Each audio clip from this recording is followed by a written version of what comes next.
football master ပြည်သူများအားလုံးပဲမင်္ဂလာပါကျွန်တော်အခုဒါသုံးသက်သွားမယ့်အကြောင်းအရာကEl Clasicoဆိုတော့ဒီရက်ပိုင်းဒီမှာကျွန်တော်တို့ AFCON ကြည့်ရတယ် FA ဖလားပွဲတွေကြည့်ရတယ်လိပြိုင်ပွဲတွေမဟုတ်ဘဲね sorry ဒီကျွန်တော်တို့မနေ့ကဆိုလဲဘိုင်မန်နစ်ပေါ့နော် Hurricane တို့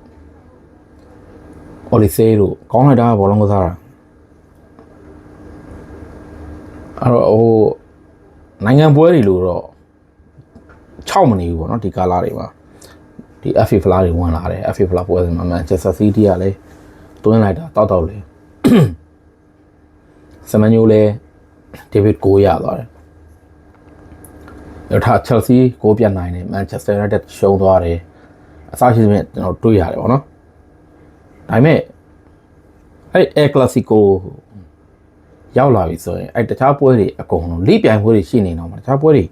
မိမ့်မိန်ကုန်တယ် El Clasico ကတော်တော်ရင်ခုန်စရာကောင်းတယ်ဒီပွဲတွေကစောင့်ကြည့်အကျိုးတကယ်နှက်တယ်ဆိုတဲ့ပွဲမျိုးတွေ El Clasico ရှိနေရင်တခြားဟိုဘယ်လိုခေါ်မလဲဆိုတော့အပြိုင်လာနေတဲ့ပွဲတွေဟိုပိတ်ထားလို့ရတယ်ဆိုတဲ့ပွဲမျိုးပေါ့နော်လွန်ခဲ့တဲ့ဟို3-4နှစ်လောက်မှာတော့ El Clasico ကနည်းနည်းလေးအချိန်ဟိုရော့တယ်3-5နှစ်ပါပေါ့နော်ဒီ Madrid လည်းကြာ Barcelona လည်းကြာဒါပေမဲ့အခုကျတော့ Barcelona ပြန်ကောင်းလာတယ်အတူ El Clasico ကရတာရှိတယ်နော် El Clasico ပွဲတွေထုံးစံအတိုင်းပဲကျွန်တော်တို့ကဟိုရုပ်သွဲသွဲတွေလည်းမြင်ရတယ်ရုပ်သွဲသွဲဆိုတာဒါဘောလုံးကစားတာကိုဖယ်တာပေါ့နော်အပြင်မှာ tension တွေကအရန်ကိုတင်းပါတယ်တမိုင်းနဲ့ချီတဲ့ပြိုင်ဘက်တွေဆိုတော့လေပြီးတော့နှစ်သင်းစလုံးကလည်းအရန်အင်အားကြီးကြတယ်အင်အားကောင်းကြတယ်ပြီးတော့ကို identity နဲ့ကိုတွားနေကြတဲ့အသင်းတွေဆိုတော့အဲဒီအားပြိုင်မှုတွေမြင်ရတယ်ဆိုတော့ဒီပွဲမှာလေထုံးစံအတိုင်းပဲအစပိုင်းမှာနှစ်သင်းစလုံးဟာ tactical ဘိုင်းကိုစိတ်ကြိုက်စီမံထားပြီးကစားနေရင်နဲ့နောက်ပိုင်းမှာတော့စီးပြက်ကန်းပြက်အရန်ရိုင်းဆိုင်တဲ့ပွဲမျိုးဖြစ်သွားတယ်အဲ့တော့အဲ့မှာစီးပြက်ကန်းပြက်အရန်ရိုင်းဆိုင်တဲ့ပွဲမျိုးဆိုတာကဟိုရုပ်ပိုင်းဆိုင်ရာကိုဆိုလိုတာမဟုတ်ဘူး tactical စီးကနေပြက်ကုန်တယ်ဟောဘယ်လိုခေါ်မလဲဆိုတော့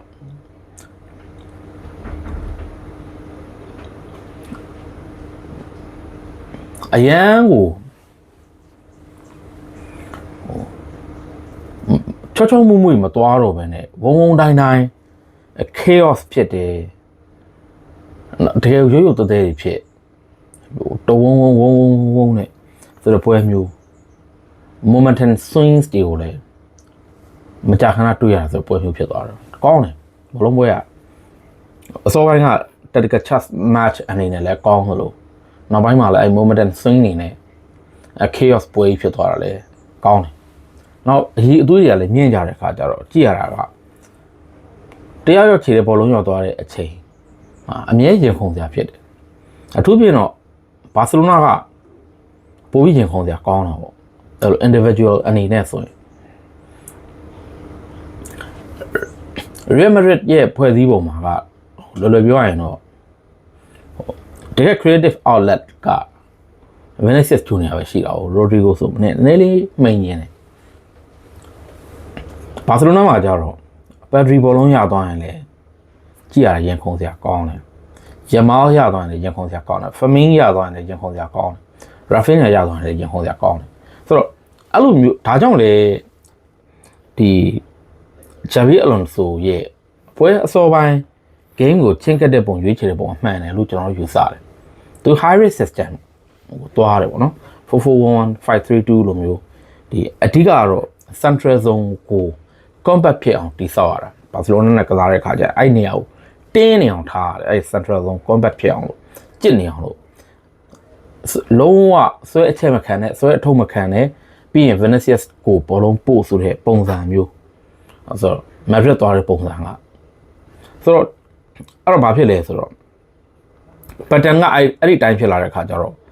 ဒီအစောပိုင်းသူတို့ water break မတိုင်ခင်မှာဘာစီလိုနာရဲ့ဘောလုံးပိုင်ဆိုင်မှုရာခိုင်နှုန်းက 79% ရှိတယ် အဲ့ 79% မှာဒီ Real Madrid ကိုဒီ clear chance တွေပြီးတော့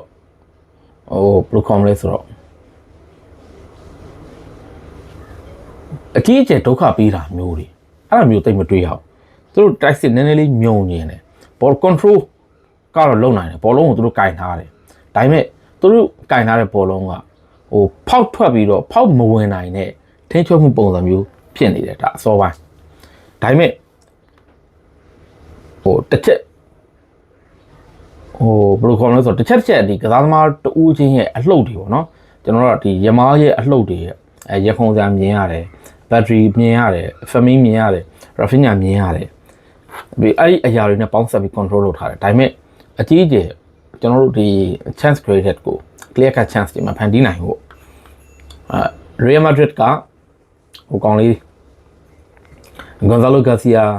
လွတ်ထွက်သွားတာမျိုး Vinicius Junior လွတ်ထွက်သွားပြီးတော့ဒီ Garcia ကိုမပြီးဘဲနဲ့ကန်လိုက်တာမျိုးဆိုတော့နည်းနည်းဘယ်လိုခေါ်မလဲဆိုတော့အတန်နဲ့အခွင့်အရေးတွေပေါ့အခွင့်အရေးတန်လေးတွေရတယ်ဘာစီလိုနာကခြေသားတယ်ပို့ပြီးတော့ဆွဲဆောင်မှုရှိတယ်ဒါပေမဲ့အဲ့လိုအပိုင်အခွင့်အရေးတွေဖန်တီးဖို့အတွက်နည်းနည်းလေးရုန်းကန်နေရတဲ့အနေအထားရှိတယ်ဒါပေမဲ့နောက်ပိုင်းဘာဖြစ်သွားလဲဆိုတော့အဲ့ဒီ water break အပြီးမှာ game ရဲ့တန်ဖိုးကလုံးဝပြောင်းသွားတယ်အဲ့တော့အစောပိုင်းမှာ Real Madrid ရဲ့ Xabi Alonso ရဲ့ logic ကပါလဲဆိုတော့ central zone ကို protect လုပ်မယ်ပြီးတော့ Vinicius Junior စီရောက်အောင်ပို့မယ် Vinicius Junior ကနေတစ်ဆင့် channel လုပ်ကိုလုပ်မယ်ဆိုတော့ logic ဟာအလုပ်ဖြစ်တယ်ဘာစီလိုနာကလည်းသူတို့ပွဲကိုစိတ်ကြိုက်စိုးမှုမှကင်ထားမယ်တူးချင်းစွမ်းရည်နဲ့ဂိုးတွေသွင်းဖို့လုပ်မယ်ဆိုတော့အလုပ်ကိုလုပ်နေတယ်ဒါပေမဲ့Madrid ရဲ့ဒီ plan အလုပ်ဖြစ်နေလို့သူတို့အတွက်အခွင့်အရေးအပိုင်းအခွင့်အရေးဆိုတော့ကိုခက်ခဲရှာဖွေနေရတယ်အဲ့ဒီကနေပြီးတော့မှကျွန်တော်တို့ဒီ water break အပြီးမှာဘာစီလိုနာရဲ့ပုံစံကဒီ Hansi Flick သူနားလေတယ်အဓိကကတော့ဘာလဲဆိုတော့ dominance ကသူတို့လိုချင်တဲ့ dominance ကတကယ်ရှိတယ်ဒါပေမဲ့အဲ့ဒီ territory အပိုင်းနဲ့ rhythm အပိုင်းကိုပဲထိန်းနေတာဖြစ်ပြီးတော့ clear cut chance များမထုတ်နိုင်ဘူးဆိုတဲ့အားကိုသူသိတယ်အဲ့တော့ဘာဖြစ်လဲဆိုတော့ unlock လုပ်ဖို့ကြိုးစားတယ်အဲ့တော့အဲ့ဒီ unlock ကဘာလဲဆိုတော့Yamaha ဟာ line အမြင့်အထိသူဆွဲသွားမယ်ချင်းချောက်မယ်တိုးချင်းချင်းချောက်မယ် Carreras နဲ့အရင်ဆိုင်တယ်ပြီးရင်တော့အတွင်းထဲကိုပြန်ထည့်တယ်သို့မဟုတ်ဘိုင်လိုင်းစီကိုချင်းကတ်တယ်ထိုးပေးတယ်အဲ့တော့Yamaha line မြင့်နေသမျှဒီ final touch zone မှာကိုသွင်းရမယ့် zone မှာ horizontal pass ပဲထွက်မှာYamahaရဲ့လမ်းကြောင်းကရှည်မယ် line ကမြင့်သွားမယ်ဆိုသူ့စီကနေပြီးတော့ဒီလာတဲ့ဘောလုံးတွေဟာဒီ horizontal pass ပဲလာမယ်ပြီးရင်အဲ့ဒီအနေအထားဆိုရင် Madrid ဟာ Kansas box ထဲမှာလူအလုံးအလောက်ရောက်နေလိမ့်မယ်ဆိုတော့အဲ့ဒီ break အပြီးပြန်ဝင်တဲ့အချိန်ကစပြီးတော့Yamahaကဒီအောက်ကြောကနေပြီးတော့ကျွန်တော်တို့ middle third zone လောက်ပေါ့နော်အဲ့ဒီ middle third zone လောက်ကနေပြီးတော့ဒီဘယ်လိုခေါ်မလဲဆို vertical pass ကြီးထိုးပေးတာအဲ့တော့အဲ့ဒီ vertical action ကြီးပေါ့နော် vertical pass ကြီးကYamahaထိုးပေးလိုက်မယ် runner တယောက်က line ရဲ့အနောက်ကိုဖောက်ပြေးမယ်အဲ့တော့ line breaking pass တာထွက်မယ်ဆိုရင်တော့ဒီ Yamaha လို့လို့ sorry ဒီ Firmino လို့လို့ Rafinha လို့လို့ဝုန်းနဲ့ pace ကိုအမြန်ဆုံးတင်နိုင်တဲ့ explosive power ရှိတဲ့ကစားသမားတွေအတွက်အခွင့်အရေးပဲဆိုတော့အဲ့မှာ35မိနစ်လောက်မှာYamahaအဲ့ပုံစံမျိုးပေးလိုက်တယ်ပေါ့နော် water break အပြီးမှာ Rafinha လွတ်ထွက်သွားတယ်ကန်နာချော်သွားတယ်ဂိုးမရဘူးဒါပေမဲ့အဲ့ဒီပုံစံကဒီနောက်ဆုံး15မိနစ်မှာပထမပိုင်းရဲ့နောက်ဆုံး15မိနစ်မှာအဲ့ဒီပုံစံကတောက်လျှောက်ဝင်လာအဲ့ဒီမှာဒီဘာစီလိုနာကလည်းသူတို့ logic ကဖောက်သွားပြီသူတို့ logic ကအေးစစ်စစ်ဟို territory ထိန်းချုပ်မယ် rhythm ထိန်းချုပ်မယ် control ထိန်းချုပ်မယ်ဆိုတော့ logic လေးအဲ့ဒီအရာဟာ clear cut chance တွေနဲတာကိုဖြစ်တဲ့နောက်မှာဘာစီလိုနာဒီ Hansi Flick ကအဲ့ logic ကိုသူတို့ ဖောက်လိုက်တယ်ယမားကိုရှေ့အရန်အတက်မခံမနဲ့လူအရန်မလွတ်တော့ပဲနဲ့တိုက်စစ်စုံကိုမေတ္တာစုံ or final touch စုံရဲ့အဆက်အဲ့နေရာတွေကနေ vertical လမ်းကြောင်းတွေပေးတာအဲ့ဒီမှာလုံးဝ game ကဘာစီလိုနာ Real Madrid ကလည်းဘာစီလိုနာဒီလိုကစားနိုင်နေထင်ပြီးတော့သူတို့ပြင်ဆင်ထားတဲ့ logic ကဒီလိုဒါပေမဲ့အခုဘာစီလိုနာအဲ့ဒီသူတို့ logic ကိုသူတို့ဖောက်တဲ့အချိန် Madrid ကလည်းအဲ့မှာ logic ပြတ်တာပဲပွဲကအဲ့ဒီမှာ line breaking pass တွေနဲ့အခုယမားရဲ့တကယ် crazy pass တွေကိုဟိုဟာသူလေ Rafinha ဝင်တယ် Firmino pass ဝင်တယ်ဆိုတော့ပွဲမျိုးကိုဖြစ်သွားတော့အဲ့တော့ပုံမှန်ခုခံလို့မရတော့ကျွန်တော်တို့အဲ့လိုမျိုးဘာစီလိုနာ vertical pass တွေနဲ့ယမားစီက vertical pass တွေနဲ့ကစားတဲ့အချိန်ကစပြီးတော့အဲ့ဒီဟို emergency break ပေါ့နော်ကစားနေတဲ့ emergency break ကစားတယ်ဆိုတာကဟိုကောင်းလေးချွမ်မနီသူကဒီအခု center half မှာဝင်ကစားတယ် center back ပေါ့နော် center back မှာဝင်ကစားတယ်တအီနဲ့စင်နေတဲ့တိုက်စစ်ကို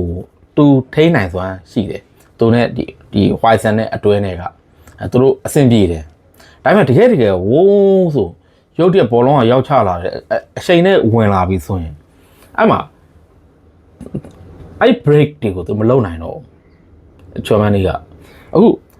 ပထမပိုင်းမှာဘာစီလိုနာတွန်းသွားတဲ့နှစ်ဂိုးစလုံးပေါ့နော်အဲ့နှစ်ဂိုးစလုံးဆိုဂျာမနီတရားပေါက်ကိုအားနေတယ်လို့ပြောလို့ရတယ်ပထမဂိုးမှာသူအနောက်ကိုတဖြည်းဖြည်းချင်းစုပ်တယ်ရာဖီညာတည်တယ်ရာဖီညာတကယ် natural talent player တူအနေနဲ့အဲ့လိုစုပ်နေရင်လည်းဘယ်အချိန်မှာဟာမလဲဆိုတော့တည်တယ်အဲ့တော့ကန်ခွင့်ရမယ့်အနေအထားအထိအချိန်နဲ့ဝင်လာတယ်သူအချိန်နဲ့ဝင်တဲ့အတွက်ဒီဂျာမနီကစုပ်တယ်စုပ်နေတဲ့အချိန်ကိုရုတ်တရက် short လိုက်တဲ့အချိန်မှာဂျာမနီကအနောက်ဆုတ်တဲ့အချိန်ကမလျော့သေးဘူးဆိုလိုတာအဲ့ gap ကကွာသွားတဲ့အချိန်ဖြတ်ကန်သွားတာအဲ့တော့ Rafinha ကအဲ့လိုကန်ချက်တွေကအင်မတန်ကောင်းတယ် Rafinha ကန်အလေအလွတ်နေတယ်ဝုန်းနဲ့နေတာပဲအဲ့တော့ Real Madrid ရဲ့နောက်ဆုံး line ကို Barcelona ကစားသမားအများကြီးလည်းမဟုတ် Real Madrid ခံစစ်ကစားသမားအများကြီးလည်းမဟုတ်ပဲနဲ့ဝင်တဲ့အခိုက်အတန့်တွေအဲ့ဒီအခိုက်အတန့်တွေက vertical pass တွေနဲ့မှရတာအဲ့လိုမျိုး vertical pass တွေနဲ့ကောင်းမွန်ရမားစီကထွက်လာပြီဆိုရမားဟိုအထက်ထိလိုက်ဝင်တော့ပဲနဲ့ဟိုပြဒီပြနဲ့အဲ့အလေလောက်ကနေ vertical pass တွေကို diagonal လှမ်းထိုးပေးတယ်အခါကျတော့ Madrid ကစားသမားတွေကဒီ central zone ကိုပိတ်ထားတော့ရှိသေးတယ်ဘောလုံးကထွက်သွားပြီဆိုတဲ့အခါအဲ့ကျမှသူတို့လိုက်ရတယ်လိုက်တော့ခံစစ်နောက်ဆုံး line နဲ့ဒီအလေက line နဲ့မပေါင်းမိသေးဘူးအဲ့တော့မပေါင်းမိသေးသလိုကွင်းလယ်မှာလည်းနေရာယူထားတဲ့ Barcelona ကစားသမားတွေအများကြီးရှိတဲ့အတွက် Barcelona တိုက်စစ်ကစားသမားတွေလည်းအရှိကိုအများကြီးမရောက်သေးဘူးအဲ့တော့ဒီတကယ်တိုက်စစ်စုံမှာက Barcelona ကစားသမား2ယောက်3ယောက် Real Madrid ခံစစ်ကစားသမား2ယောက်3ယောက်ဆိုအဲ့လောက်ထိကျဲပြီးခြောင်သွားတယ်အဲ့လိုခြောင်သွားတဲ့အချိန်မှာ Germany ကနည်းနည်းပြဿနာရှိတယ်ဆိုတော့ဂိုးပေးလိုက်ရတယ်လို့ကျွန်တော်ဒုတိယဂိုးပေါ့နော်ဟို Real Madrid ချီပါကိုထားလိုက်ဒုတိယဂိုး Lewandowski သွင်းတဲ့ဂိုးမှာလေ Germany နဲ့ဒီ Hoyson ရဲ့ဒီအပေါက်ကအကျယ်ကြီးပဲအဲ့လောက်ထိဟန်ချက်မညီဘူးဆိုရင်ခံရမှာပဲ Lewandowski ကရိုးလေးဝင်ပြေးသွားပြီးတော့ Pedri ကလည်းရိုးလေးထိုးထည့်ပြီးသွားတာဆိုတော့အဲ့ဒါလည်း vertical pass ပဲဆိုတော့အဲ့ဒီအနေအထားပေါ့နော်အဲ့ဒီမှာကျွန်တော်တို့ဒီ Vinicius Junior ရဲ့ကို Vinicius Junior တော်တော်ဝေဖန်ခံနေရတာပေါ့နော်သူ့ရဲ့ဒီ performance နဲ့ပတ်သက်ပြီးတော့ကစားတာကောင်းတယ်ဂိုးတွေမရဘူး unpredicted အဆင်မပြေဘူးအဲ့လိုဖြစ်နေတာဒါပေမဲ့ဒီပွဲမှာသူတွန်းသွားတဲ့ဂိုးမျိုးပေါ့နော်အဲ့လိုဂိုးမျိုးကျတော့လေ Vinicius Junior ကတကယ်ကြောက်စရာကောင်းတယ်Kylian Mbappé ထက်သူကပို့ပြီးတော့လူတယောက်ကိုလှည့်သားနိုင်တယ်အယူလုံနိုင်တယ်ရက်ထွက်တွေအရန်လှတယ်ပြီးတော့ဒီ chain direction တွေအရန်လှတယ်ဘုံလုံးနဲ့သူမိသွားပြီအဲ့အန်အိုးကောင်းတာထားပါတော့ဒီဘဲစီးတစ်လျှောက်မှာ Conte ကိုသူခေါ်သွားတယ်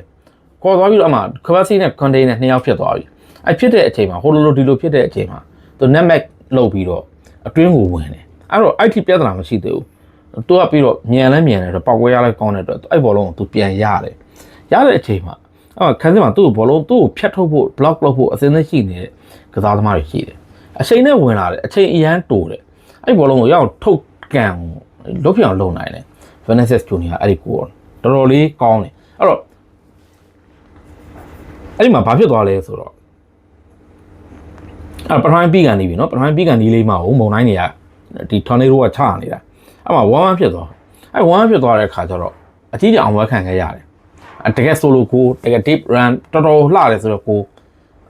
ဟိုခန်းစစ်ကစားသမားတွေကိုတယောက်တည်း deep zone ကနေဆွဲတယ်ခန်းစစ်ကစားသမားတွေကိုကြော်ဖြတ်တယ်လှလှပပအဆုံးသတ်တယ်ဆိုတဲ့ပုံစံအဲ့တော့အဲ့ဒီခဏလေးမှာ emotion တွေအရန်များတဲ့ခါကျတော့ game အပေါ် concentration ပြတ်တယ်1-1ဖြစ်သွားပြီပထမပိုင်းတော့1-1နဲ့ပြီးပြီလို့ယူဆစရာပဲပြီးတော့ Vinicius Junior ရဲ့ဒီလောက်ကောင်းတဲ့ကိုဒီလိုသွင်းလိုက်တယ်ပြီးတော့ keeper ကိုလည်းဖြစ်တယ်နိုင်ဖို့အတွက်မျှော်လင့်ရရှိလာတယ်အကြီးကျယ်လည်းအောင်ပွဲခံရတယ်ဒါပေမဲ့ပွဲပြန်စတယ်အဲ့ပြန်စားတဲ့အချိန်မှာအဲ့ဒီအချိန်ကမသေးသေးသလိုခံစားရတယ်ရောင်းတောင်ပေါင်နဲ့ concentration ပြတ်တယ်ဆိုအဲ့ဒူပေးလိုက်ရတဲ့ Lewandowski ရဲ့ဂိုးက Madrid ကစားသမားတွေတကယ်ရောင်းတောင်ပေါင်လုံးနေလို့ game ပေါ် focus concentration အဲ့အပိုင်းနဲ့အားနည်းနေလို့ Pedri ပေးလိုက်တဲ့ဘောလုံးကတကယ်ကောင်းလက်ပြားခါတော့တယ် Lewandowski က just two touch ပဲတစ်ချက်ကထိန်းတယ်အဲ့ထိန်းရတဲ့ဘောလုံးကကံမှုအစင်နဲ့ဒုတိယအချက်ကိုအသာလေးဒီဟိုထိုးဖုတ်လေးကို lob လေးထောက်တောက်ဆိုအပေါ်တောက်ပြီးသွင်းသွားတာဆိုတော့ဘာစီလိုနာကလည်းအဲ့အချိန်2-1ချက်ချင်းပြန်သွင်းတာဟုတ်ချက်ချင်းပြန်သွင်းတော့သူတို့ကလည်းအကြီးကြီးအောင်ပွဲခံတယ်ဒီပေးလိုက်တဲ့ခြေပါကိုချက်ချင်းဥဆောင်ကိုပြန်သွင်းတယ်သူတို့လည်း concentration ပြောက်တယ်ဘုံတိုင်းနဲ့တောင်းကံမိုးဖြစ်အဲ့တောင်းကံမိုးဟိုကန်တဲ့အချိန်တောင်းကံမိုးကနေပြီးတော့ Gonzalo Garcia တုံးဆိုသွင်းချသွားဆိုတော့ပွဲက2-2အဲ့တော့ကျွန်တော်ပြောသလိုအစောပိုင်းကတော့ tactical chess match ပဲနှစ်သင်းစလုံးကလည်း plan နေနဲ့ပဲနှစ်သင်းစလုံးက logic တွေနဲ့ပဲအဲ့ဆိုအဲ့ဒီအနေအထားကနေပြီးတော့နောက်ပိုင်းကျတော့ဘာဖြစ်သွားလဲဆိုတော့ဟိုနှစ်သင်းစလုံးဟာအဲ့ emotional temperature ကိုမထိန်းနိုင်ဘူးအရန်စူပွက်လာပြီးတော့ chaos တွေဖြစ်ပြီးတော့ online နဲ့တကယ်ရိုင်းဆိုင်ပွဲမျိုးဆိုတာကျွန်တော်ပြောသလိုလူတွေရိုင်းနေလို့ယူဆထားတဲ့ရိုင်းတာမျိုးမဟုတ် game ကအရန်အရိုင်းဆန်တဲ့ပွဲမျိုးဖြစ်သွားတာဝုံတိုင်းနဲ့ဒါပေမဲ့ဝုံတိုင်းဆိုတာကအရေးအသွေးမဲ့ဝုံတိုင်းတော့မဟုတ်ပါဘူးအကုန်လုံးကကျယ်ပွင့်နေပြီးတော့ကစားတာလည်းဟို technical tactical ability awareness အကုန်ကောင်းတဲ့သူတွေဆိုတော့အဲ့တော့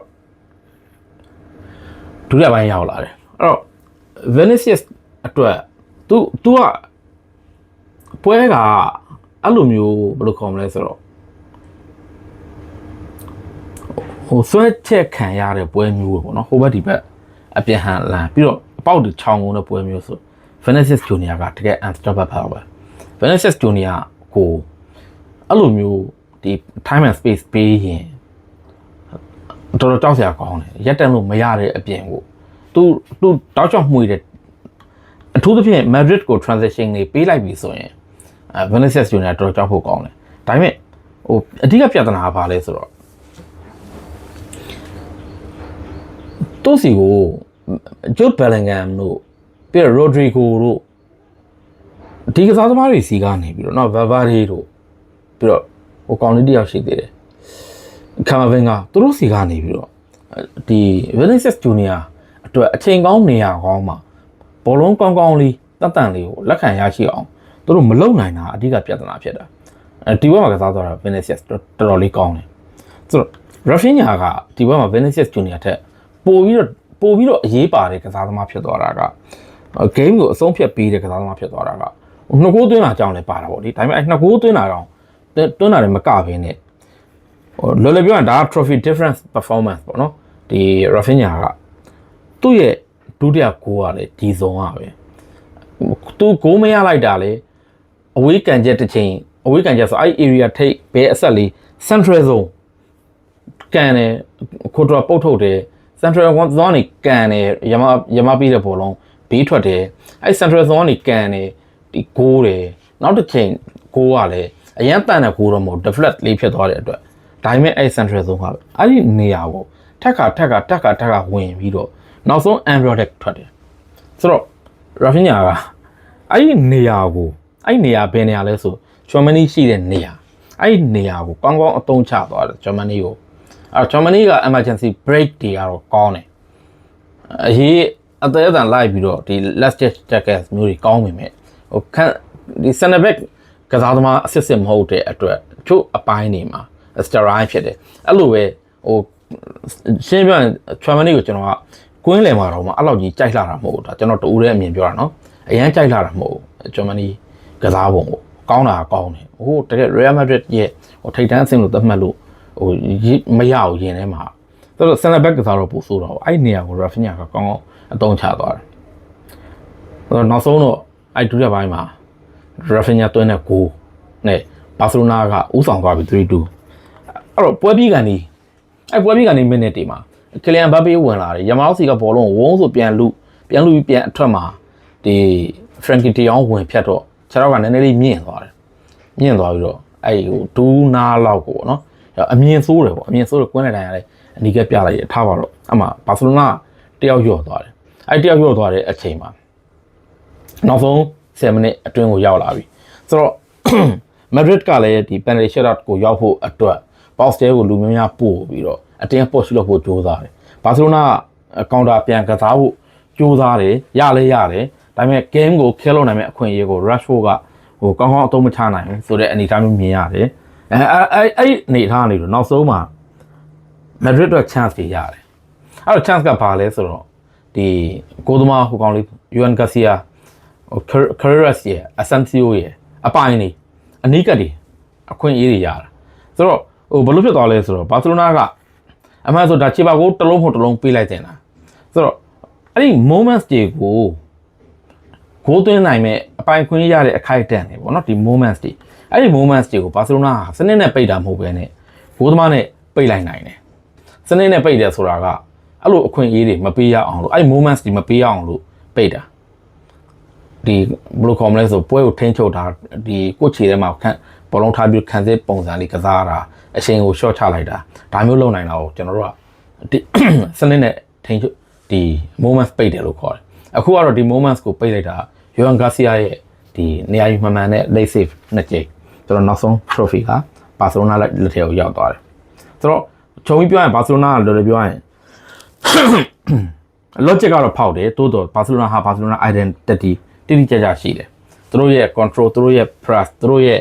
ဟိုဘယ်လိုခေါ်မလဲဆိုတော့ဟို individual talent ပြီးတော့ပွဲကဝေးရဖြစ်တဲ့အချိန်မှာတော့မှသူတို့ style ကတော့မပြောင်းဒါဘာစီလိုနာရဲ့အားသာချက်အဲ့ဒါပဲသူတို့ identity ကတော့ရှိတယ် logic ကသာဖောက်သွားတာစိတ်ရှိနဲ့ပွဲကိုထိန်းချုပ်ကစားနေတဲ့အနေထားနဲ့မရတော့ဘူးကွာချတော့ဆိုပုံစံမျိုးကစားရုံနဲ့သူတို့ဘလို့အချိန်ဒီမှာကစားဘာစီလိုနာ identity ကိုသူတို့ကပြနိုင်တယ်အဲ့တော့chaos ကိုလည်းသူတို့ဒီမပြတ်မစည်းသူတို့ပြန်ပြီးတော့ကင်တွယ်သွားနိုင်တာကကျွန်တော်တို့ဒီ battery အဓိကအဖြစ်တော့ battery ရမောင်းဒီ Rafinha ပြီးတော့ Juan Garcia လို့ပဲပြောရမယ်ဆိုတော့ battery ရဲ့ control ရဲ့သူရဲ့ threading ရဲ့ပြီးတော့ Rafinha ရဲ့ဟိုဘယ်လိုပြောမလဲ intensity ရဲ့ embroidered ရဲ့